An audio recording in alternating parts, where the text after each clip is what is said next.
అందరూ నమస్కారం అండి. నేనండి ప్రశ్నలు మీరు అడగాలి, పోట్లు నేను పొడవాలి. టీవీ నుండి పొన్నూరు పాత సారథి మాట్లాడుతున్నా అండి. మరి మనకి ఈ రోజు వచ్చిన ప్రశ్న ఏంటంటే, ఒరే సారథి, నాయకుడికి నయవంచుకుడికి తేడా ఏటో చెప్పరా. అజ్జ బాబోయ్, పెద్ద ప్రశ్న అడిగారు, చెప్తా అనుకోండి. ఇక ఓ పెత్తందారి బిడ్డకి దక్కే విద్యా వైద్య సదుపాయాలు స్టేట్ లో ప్రతి ఇంటి బిడ్డకి సమానంగా దక్కేలా చేసేవాడిని నాయకుడు అంటారండి.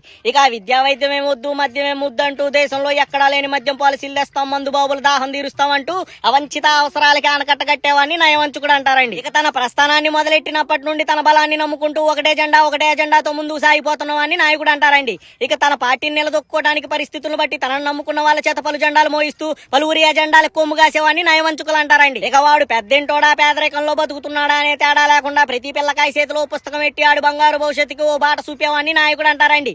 ఇక అవే పుస్తకానికి ఓ ఎరుపు రంగు పూసుకొని అందులో కొన్ని పేర్లు రాసుకొని పగా ప్రతీకారాలంటూ పనులు మానుకొని తిరిగేవాన్ని నయవంచుకుడు అంటారండి. ఇక కలిసిన 3 పార్టీలు, వాళ్ళ కొమ్ము కాసే మీడియా ఛానళ్లు, కాకుల్లా పొడిచే సోషల్ మీడియా సోదరులు, ఇవన్నీ కాకుండా ప్రతి ఆంధ్రుణ్ణి మోసం చేసేందుకు అందమైన అబద్ధాలు, ఇక ఇవన్నీ ఎదుర్కొని ధైర్యంగా నించున్నవాన్ని నాయకుడు అంటారండి. ఇక ఆ నాయకుడిని ఓడించడానికి వీటన్నిటిని ఆయుధంగా వాడుకున్నవాన్ని నయవంచుకుడు అంటారండి. ఇక చివరగా నేను చెప్పేది ఏంటంటే, తనను నమ్ముకున్న వాళ్ళకి న్యాయం జరిగేటందుకు ఎదురుగా ఎవరున్నా ఎంతటి వారైనా నిలదీస్తూ ప్రశ్నించేవాన్ని నాయకుడు అంటారండి. ఇక తాను కోరుకున్నది దక్కేందుకు ఎంతమందికైనా మాయమాటలు చెప్పి మోసం చేసేవాన్ని నయవంచుకుడు అంటారండి. ఇక ఇప్పుడు నాయకుడికి నయవంచుకుడికి తేడా మీకు అర్థమైనట్టే కదండి. ఉంటాని.